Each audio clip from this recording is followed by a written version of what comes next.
Hello students, welcome to my new video, and today I am going to start a new topic of lesson first, class 10th chemistry, and that is chemical reaction and equation.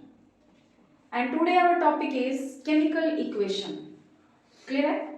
So हम लोग start करते हैं chemical equation. पहले हम लोगों ने पढ़ा था chemical reaction के बारे में और आज हम लोग पढ़ेंगे chemical equation के बारे में. केमिकल इक्वेशन क्या है, कितने तरह के होते हैं, इन सारी बातों पर हमने पिछले वीडियो में डिस्कस किया हुआ है. आज हम लोग पढ़ेंगे कि केमिकल इक्वेशन क्या होता है. तो आपने पढ़ा था कि केमिकल रिएक्शन जो होता है वो किसको शो करता है, एक केमिकल चेंज को शो करता है. चेंज आपने पढ़ा ही है. There are two types of chemical change, physical and chemical. तो जो चेंज है उसको हम लोग केमिकल रिएक्शन के थ्रू दिखाते हैं और केमिकल रिएक्शन को दिखाने के लिए जो शॉर्टकट मेथड है उसको हम लोग केमिकल इक्वेशन बोलते हैं. ठीक है, ध्यान से सुनिए पहले एक बार और. केमिकल चेंज को दिखाने के लिए हम लोग किस चीज का प्रयोग करते हैं, केमिकल रिएक्शन का. और केमिकल रिएक्शन को दिखाने के लिए हम लोग केमिकल इक्वेशन का प्रयोग करते हैं. यानी केमिकल इक्वेशन है क्या, it is a shortcut method to represent a chemical reaction in the form of symbol and formula. देखिए वही चीज यहाँ पे लिखी गई है, the short hand method of representing a chemical reaction in terms of symbol and formula. यहाँ पे देखिए फॉर्मूला ई लिखा हुआ है. इट मींस फॉर्मूला का ये प्लूरल फॉर्म है. Of the different reactants and product is called chemical equation. कोई भी केमिकल रिएक्शन जब हम लोग लिखते हैं तो उसको शॉर्टकट मेथड में कैसे रिप्रेजेंट करते हैं, वही जो शॉर्टकट मेथड है उसी को हम लोग केमिकल इक्वेशन कहते हैं. और केमिकल इक्वेशन में हम लोग क्या करते हैं, सिंपल एंड फॉर्मूला का यूज करते हैं. जैसे मान लीजिए हमने यहाँ पे लिखा है जिंक प्लस HCl या हाइड्रोक्लोरिक एसिड कह सकते हो, chloric acid is equal to, ये थोड़ा सा बड़ा है, जगह की कमी है, रुक जाओ. यहाँ पे हम लोग लिख लें जैसे कैल्शियम कार्बोनेट,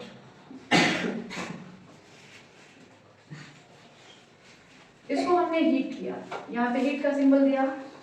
कैल्शियम कार्बोनेट जब इसको हम हीट करेंगे, calcium oxide plus carbon dioxide, ये एक केमिकल रिएक्शन लिखा है. ठीक है, और केमिकल रिएक्शन किस फॉर्म में लिखा है, यहाँ पे सारे जो लैंग्वेजेस लिखे गए हैं, स्पेलिंग वगैरह लिखे गए हैं, तो लैंग्वेज लिखे गए हैं. अब इसी को हम लोग केमिकल इक्वेशन में कैसे चेंज करेंगे, यह जो है एक केमिकल चेंज को दिखा रहा है. अब इसको केमिकल इक्वेशन में कैसे चेंज करेंगे, तो यहाँ पे जितने इसके फॉर्मूले हैं और सिंबल है उसका हम लोग यूज कर देंगे, तो वही जो होगा केमिकल इक्वेशन में चेंज हो जाएगा. देखिए जैसे कैल्शियम कार्बोनेट, इसका क्या हो जाएगा, CaCO3. इसको हमने हीट किया, क्या बन जाएगा, कैल्शियम ऑक्साइड यानी CaO plus carbon dioxide CO2. ठीक है, तो यह जो है अभी केमिकल इक्वेशन हो गया. यहाँ पे हमने ये एक कंपाउंड है, फॉर्मूला है, ये भी एक फॉर्मूला है, यह भी एक फॉर्मूला है. सिंबल जैसे ये H2 सिंबल हो गया, Cl2 सिंबल हो गया, इज इक्वल टू 2HCl. ये तो किसी भी केमिकल चेंज को शॉर्टकट मेथड में रिप्रेजेंट करने के लिए हम लोग केमिकल इक्वेशन का प्रयोग करते हैं. ठीक है, केमिकल इक्वेशन क्या है, क्लियर हो गई कि नहीं. The short hand method of representing a chemical reaction in terms of symbol and formula of the different reactant and product is called chemical equation. जो केमिकल रिएक्शन होते हैं उसी को शॉर्टकट में हम लोग जिससे रिप्रेजेंट करते हैं उसी को हम लोग केमिकल इक्वेशन कहते हैं. इतनी बात क्लियर हो गई. आगे वो आते हैं, नेक्स्ट टॉपिक है हमारा राइटिंग ऑफ केमिकल इक्वेशन. जो केमिकल इक्वेशन होते हैं उसको हम लोग किस तरह से लिखते हैं, ये बात और समझनी है आपको कि क्या क्या तरीके हैं किसी केमिकल इक्वेशन को लिखने के. ठीक है, मेनली 3 यहाँ पे मेथड बताए गए हैं आपको. फर्स्ट वन इज, पहला मेथड क्या है, the symbols and formula of the reactant and are written on the left hand side with plus sign between them। मतलब जो सिंबल्स होते हैं और जो फॉर्मूला होते हैं रिएक्टेंट के, हमने आपको पहले ही बताया था कि जैसे यहाँ पे ये एरो का साइन लगा हुआ है, एरो के बैकवर्ड साइड मतलब पीछे में जो पार्ट होता है उसको हम लोग रिएक्टेंट बोलते हैं, ठीक है, और उसके आगे वाला जो पार्ट होता है उसको हम लोग प्रोडक्ट बोलते हैं।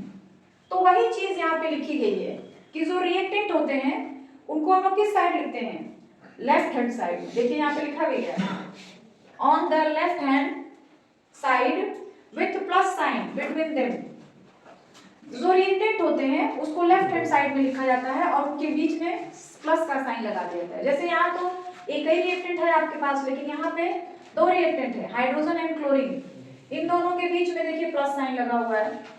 आई बात समझ में? तो कहने का मतलब ये है कि किसी भी केमिकल इक्वेशन में या केमिकल रिएक्शन में जो रिएक्टेंट होते हैं वो लेफ्ट हैंड साइड में होते हैं और जो प्रोडक्ट होते हैं वो राइट हैंड साइड में होते हैं। क्लियर है? जैसे यहाँ पे देखते हैं ये जो दोनों है ये रिएक्टेंट है और यहाँ जो राइट हैंड साइड में है this is product. Clear? Second क्या है, the symbols and formula of the product are written on right hand side with plus sign between them. मतलब जो प्रोडक्ट होते हैं उसको हम लोग कहाँ लिखते हैं, राइट हैंड साइड में लिखते हैं और उनके बीच में प्लस का साइन लगा दिया जाता है। क्लियर है? तीसरी बात क्या है, an arrow, this is called arrow, sign is put between the reactant and the product, putting from reactants towards product. मतलब रिएक्टेंट और प्रोडक्ट के बीच में एक एरो का निशान लगाया जाता है, एरो का सिंबल बनाया जाता है और उसका डायरेक्शन क्या होता है, प्रोडक्ट से सॉरी रिएक्टेंट से प्रोडक्ट की ओर। कहाँ देखिए यहाँ पे लिखा है, between the reactants and product putting from reactant, मतलब रिएक्टेंट से खींचा जाता है टुवर्ड्स प्रोडक्ट। किस तरफ खींचा जाता है, प्रोडक्ट की तरफ। जैसे यहाँ पे देखिए ये एरो का सिंबल है और ये किस डायरेक्शन में है, रिएक्टेंट से स्टार्ट हो रहा है और किधर जा रहा है, प्रोडक्ट की तरफ। तो ये मेन तरीके हैं जिससे हम लोग किसी भी केमिकल रिएक्शन को या किसी भी केमिकल इक्वेशन को आसानी से लिख सकते हैं। तो ये आपको मेथड जो है याद होने चाहिए। जितना ज्यादा केमिकल इक्वेशन लिखेंगे उतना ये आपको प्रैक्टिस हो जाएगा। ठीक है? तो ये दो बातें क्लियर हो गई कि केमिकल इक्वेशन क्या है और केमिकल इक्वेशन को लिखने के जो तरीके हैं, मेथड है, वो क्या है। क्लियर है? आगे बढ़ा जाए। Now the topic is types of chemical equation. जो केमिकल इक्वेशंस होते हैं वो कितने टाइप्स के होते हैं, ठीक है? तो जो केमिकल इक्वेशंस होते हैं, देखिए there are two types of chemical equation. दो टाइप्स के होते हैं chemical equation. First is balance chemical equation and second is unbalance और स्केलेटल इक्वेशन। तो दो तरह के केमिकल इक्वेशंस होते हैं, बैलेंस और अनबैलेंस। बैलेंस केमिकल इक्वेशन क्या होता है, an equation in which the number of atoms of each element on two sides of the equation are equal is called balanced chemical equation। मतलब ये कि कोई ऐसा केमिकल इक्वेशन जिसमें जो रिएक्टेंट है और जो प्रोडक्ट है उसके जो एटम्स होते हैं वो दोनों साइड इक्वल होते हैं, रिएक्टेंट में भी उतने ही है, प्रोडक्ट में भी उतना ही है। फॉर एग्जाम्पल यहाँ पे देखिए एक इक्वेशन लिखा गया है Zn, यहाँ पे Zn की संख्या, ये हमारा पूरा रिएक्टेंट है और ये जो है हमारा पूरा प्रोडक्ट है। Zn की संख्या यहाँ पे कितनी है, 1 है, इधर प्रोडक्ट में भी Zn की संख्या 1 है। ठीक है? H की संख्या 2 है, इधर भी H की संख्या जो है हमारे पास 2 है। SO4 तो यहाँ भी SO4 एक है, यहाँ भी SO4 एक है। आप चाहे तो इसको अलग अलग भी करके देख सकते हैं। जैसे हमने SO4 यानी सल्फेट है, ये पूरे को हमने एक साथ लिया है तो आप चाहे तो अलग कर सकते हैं। सल्फर एक है तो इधर भी सल्फर एक है, ऑक्सीजन यहाँ पे 4 है तो इधर भी ऑक्सीजन 4 है। यानी यह जो केमिकल इक्वेशन है वो क्या है, बैलेंस है। क्लियर है? अब अनबैलेंस केमिकल इक्वेशन के बारे में देखते हैं। An equation in which the number of atoms of different elements is not equal on two sides of the equation is called unbalanced or skeletal equation। मतलब एक ऐसा केमिकल इक्वेशन जिसमें numbers of atoms जो होते हैं reactant and product में वो equal नहीं होते हैं। फॉर एग्जांपल हम लोग यहाँ पे केमिकल इक्वेशन लिखते हैं, देखिए H2 plus Cl2 gives out HCl। देखिए क्या ये केमिकल इक्वेशन जो है बैलेंस है। देखिए H की संख्या यहाँ पे कितनी है 2 है, यहाँ पे H की संख्या कितनी है 1 ही है, Cl यहाँ पे 2 है, यहाँ पे Cl कितना है 1 है। तो ऐसे केमिकल इक्वेशन को हम लोग बोलते हैं अनबैलेंस केमिकल इक्वेशन। तो जो भी केमिकल अनबैलेंस केमिकल इक्वेशंस होते हैं उनको बैलेंस करना पड़ता है।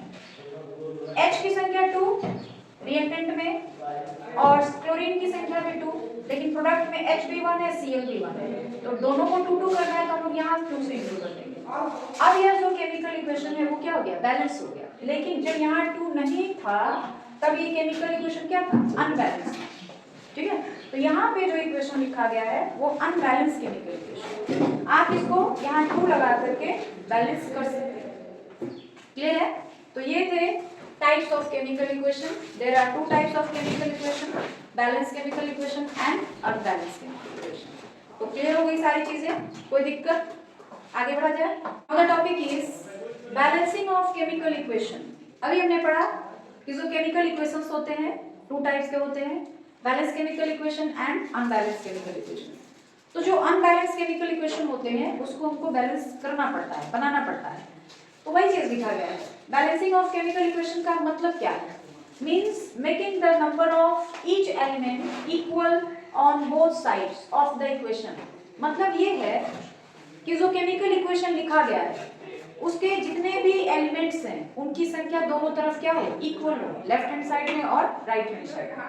नहीं है तो फिर करना पड़ता है, इसी को हम लोग कहते हैं बैलेंसिंग ऑफ केमिकल इक्वेशन। किसी भी केमिकल इक्वेशन को बैलेंस करने के लिए कुछ रूल्स हैं, कई रूल्स होते हैं, लेकिन आपका जो सिलेबस है इसमें आपको एक ही मेथड के बारे में पढ़ना है, हीट एंड ट्रायल मेथड इसको हम लोग कहते हैं, ठीक है। ऑक्सीडेशन नंबर मेथड होता है जो कि आपको क्लास 12th में बताया जाएगा। क्लास 10th का जो सिलेबस है उसमें हीट एंड ट्रायल मेथड ही है, तो उसमें हम लोग किस तरह से किसी केमिकल इक्वेशन को बैलेंस करते हैं वो जानेंगे। यहाँ पे देखिए कुछ स्टेप्स लिखे गए हैं और इस सारे स्टेप्स को फॉलो करते हैं तो जो हमारा केमिकल इक्वेशन है वो बैलेंस हो जाता है। पहला स्टेप क्या है, to write the word equation. मतलब जो केमिकल इक्वेशन होता है उसको पहले वर्ड के फॉर्म में लिखते हैं। जैसे मान लीजिए हमको लिखना है कि जब फेरस जो होता है वो जब वाटर के साथ रिएक्ट करता है तो मैग्नेटिक ऑक्साइड और वाटर बनाता है, ठीक है, सॉरी हाइड्रोजन गैस बनाता है।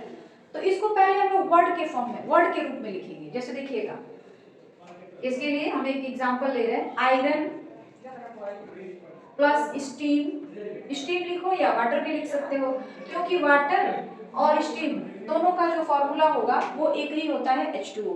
तो चाहे आप वाटर लिखिए या फिर स्टीम लिखिए, दोनों चीजें सही है, ठीक है। Iron plus water is equal to magnetic oxide plus hydrogen gas. वहां पे यहाँ पे जगह नहीं है तो जी लिख देते हैं छोटा सा, इसका मतलब है हाइड्रोजन गैस। यानी जब आयरन वाटर के साथ रिएक्ट करता है तो मैग्नेटिक ऑक्साइड और हाइड्रोजन गैस बनता है। तो पहले इसको हमने वर्ड में लिख दिया, ठीक है। अब क्या करना है, दूसरा step, to write the skeletal chemical equation. अब इसके जितने भी फॉर्मूले होंगे वो सारी चीजें हम लोग लिखेंगे, ठीक है। तो आयरन के लिए फॉर्मूला क्या होता है Fe, फेरस जिसको कहते हैं। तो देखिए हम लोग दूसरा स्टेप क्या करेंगे, यहीं पे लिखते हैं फेरस प्लस वाटर के लिए H2O, मैग्नेटिक ऑक्साइड के लिए हम लोग लिखेंगे Fe3O4 और हाइड्रोजन गैस के लिए लिख लेंगे H2। आप चाहो तो यहाँ पे ऐसे एरो का साइन लगा सकते हैं। इसका मतलब ये है कि हाइड्रोजन गैस के फॉर्म में है और गैस की टेंडेंसी होती है हमेशा ऊपर की ओर उठना, तो इसलिए हमने वहाँ पे सिंबल ऊपर कर दिया, ठीक है। थर्ड स्टेप क्या है, to list the number of atoms of different elements on LHS and RHS। अब पहले हमने क्या किया, वर्ड इक्वेशन लिखा, ठीक है, वर्ड में सारी चीजों को लिख दिया गया। उसके बाद जितने भी फॉर्मूले हैं और सिंबल्स हैं वो हमने लिखा। उसके बाद आपको देखना है कि किसकी संख्या कितनी कितनी है। तो चेक करिए, यहाँ पे फेरस की संख्या कितनी है 1, यहाँ पे फेरस की संख्या कितनी है 3, यहाँ पे हाइड्रोजन की संख्या है 2, यहाँ भी हाइड्रोजन की संख्या है 2। यहाँ पे ऑक्सीजन 1 है और यहाँ पे ऑक्सीजन 4 है। तो हमने चेक कर लिया कि किस एलिमेंट की संख्या कितनी है। फोर्थ स्टेप क्या कहता है, to select the biggest formula to start balancing, मतलब ऐसा एलिमेंट चूज करिए जिसकी जो संख्या है वो सबसे ज्यादा है। ठीक है, Fe यहाँ पे कितना है, 1 ही है और यहाँ पे 3 है, सबसे ज्यादा संख्या जो है इसी का दिख रहा है। तो हम लोग यही से अब स्टार्ट करेंगे उसको बैलेंस करना। ठीक है, fifth step, to start balancing of different elements. Formula आपने लिख लिया, सिंबल्स आपने लिख लिया, अब उसको बैलेंसिंग करेंगे, बैलेंस करेंगे। तो कैसे करेंगे, देखिए यहाँ पे Fe3 है प्रोडक्ट में और यहाँ पे रिएक्टेंट में Fe की संख्या कितनी है, 1 है। तो अब हमको क्या करना है कि Fe को प्रोडक्ट में जिसकी संख्या 1 है उसको 3 करना है। तो हमने आपको जो केमिकल रिएक्शन बताया था उसमें बताया था कि मान लीजिए Fe को 3 करना है तो हम लोग यहाँ 3 नहीं लिख सकते हैं, ये आपका गलत मेथड है। 3 कहाँ लिखना है, आगे लिखना है, यहाँ पर ऐसे। तो 3 हम लोग कहाँ लगाएंगे, यहाँ लगाएंगे। क्लियर है, क्योंकि Fe की संख्या हमको सबसे ज्यादा दिख रही है 3, तो वहीं से हमने स्टार्ट कर दिया बैलेंसिंग करना। तो Fe 3 हो गया, Fe तो दोनों तरफ बराबर हो गया, यहाँ भी 3 हो गया, यहाँ भी 3 हो गया। क्लियर है, अब देखेंगे ऑक्सीजन की बारी है, फिर हाइड्रोजन 2 है, यहाँ भी हाइड्रोजन 2 ही है। क्लियर है, तो हाइड्रोजन तो बैलेंस है लेकिन ऑक्सीजन नहीं बैलेंस है। अब ऑक्सीजन को बैलेंस करने के चक्कर में हाइड्रोजन को भी बैलेंस करना पड़ेगा। तो देखिए यहाँ पे ऑक्सीजन की संख्या 4 है और यहाँ पे ऑक्सीजन की संख्या क्या है, 1 है। तो अब हमको किसी भी तरीके से ऑक्सीजन इधर भी 4 करना है, जो रिएक्टेंट है आपका उसमें भी ऑक्सीजन की संख्या क्या होनी चाहिए, 4। तो 4 लाने के लिए हम लोग क्या करेंगे, देखिए अब यहाँ पे हमको ऑक्सीजन 4 करना है, तो ये नहीं कि ऑक्सीजन के नीचे यहाँ 4 लिख देंगे, ये गलत तरीका हो जाएगा। आप जब भी ऑक्सीजन को 4 करना रहेगा तो आगे ही नंबर, आप कोई भी नंबर यूज कर सकते हैं, 3 हो, 4 हो, 5 हो, 6 हो, 7, कोई भी नंबर हो, वो आप नीचे नहीं ऐड कर सकते, हमेशा आगे की तरफ। ठीक है, तो यहाँ ऑक्सीजन 1 है, अगर हम यहाँ 4 से मल्टीप्लाई करते तो 4 से हमने यहाँ मल्टीप्लाई कर दिया। ठीक है, हमने यहाँ जैसे ही 4 से मल्टीप्लाई किया हाइड्रोजन की संख्या कितनी हो गई, 8 हो गई। जैसे देख लीजिए 4 लिखने का मतलब क्या है, H2O है हमारे पास, हमने क्या किया, इसको 4 से मल्टीप्लाई किया, O के नीचे कुछ भी नहीं है तो 1 मान लिया जाता है, यानी 4 से इस 2 में इंटू करेंगे तो कितना हो जाएगा, 8। अब 4 से इस 1 में इंटू करेंगे तो कितना हो जाएगा, 4। तो हाइड्रोजन 8 हो गया और ऑक्सीजन 4 हो गया। तो हाइड्रोजन 8 हो गया, ऑक्सीजन 4 हो गया, ऑक्सीजन इधर भी 4 हो गया और ऑक्सीजन इधर भी 4 हो गया। तो ऑक्सीजन तो बैलेंस हो गया। अब क्या बैलेंस नहीं है, हाइड्रोजन, क्योंकि इस 4 की वजह से इधर हाइड्रोजन की संख्या कितनी हो गई है, 8 हो गई है। तो जो हमारा प्रोडक्ट है उसमें भी हाइड्रोजन की संख्या 8 ही होनी चाहिए। ठीक है, तो इधर हाइड्रोजन 8 करना है, इसका मतलब ये नहीं कि यहाँ पे हम 8 कर लें, ये गलत हो जाएगा। हम यहाँ पे 2 तो पहले से, यहाँ हम 4 से इंटू कर दे रहे हैं, तो 4 इंटू 2 कितना हो जाएगा, 8। To check the correctness of the balance equation, अब आपको चेक करना है कि आपका जो केमिकल इक्वेशन आपने लिखा है वो बैलेंस है या नहीं है। तो चेक करते हैं, चलिए ये हमारे LHS के नंबर्स होंगे और यहाँ पे हमारे पास RHS के नंबर्स होंगे। ठीक है, LHS में क्या है, Fe है, हाइड्रोजन है और ऑक्सीजन है। Fe की संख्या LHS में कितनी है, 3, हाइड्रोजन की संख्या कितनी है, 8 और ऑक्सीजन की संख्या कितनी है, 4। देख लीजिए रिएक्टेंट। अब प्रोडक्ट की बारी है, इसमें भी Fe है, इसकी संख्या कितनी है, 3, ऑक्सीजन की संख्या कितनी है, 4 और हाइड्रोजन की संख्या कितनी है, 4 इंटू 2 8। तो देख लीजिए hydrogen 8, hydrogen 8, oxygen 4, oxygen 4, Fe3, यानी लेफ्ट हैंड साइड में और राइट हैंड साइड में जो भी एटम्स हैं, जो भी एलिमेंट हैं, उनकी संख्या दोनों तरफ क्या हो गई है, बराबर हो गई है। तो ये आपका जो केमिकल इक्वेशन है वो बैलेंस हो गया है। तो किसी भी केमिकल इक्वेशन को आप इन सारे जो मेथड्स हैं उनका यूज करके बैलेंस कर सकते हैं। इतनी बात क्लियर है, कोई दिक्कत, आगे बढ़ा जाए। तो आज के वीडियो में बस हम लोग इतना ही जानेंगे और बाकी हम लोग कल के वीडियो में जानेंगे। वीडियो के लास्ट में मैं यही कहना चाहती हूँ कि अगर आपको हमारे वीडियो अच्छे लगते हैं तो प्लीज़ हमारे चैनल को सब्सक्राइब कर लीजिए, जितना ज़्यादा हो सके वीडियो को लाइक करें, शेयर करें, कमेंट जरूर करें, ताकि जो भी कमियाँ हो उनका पता चल सके और उस कमी को दूर किया जा सके।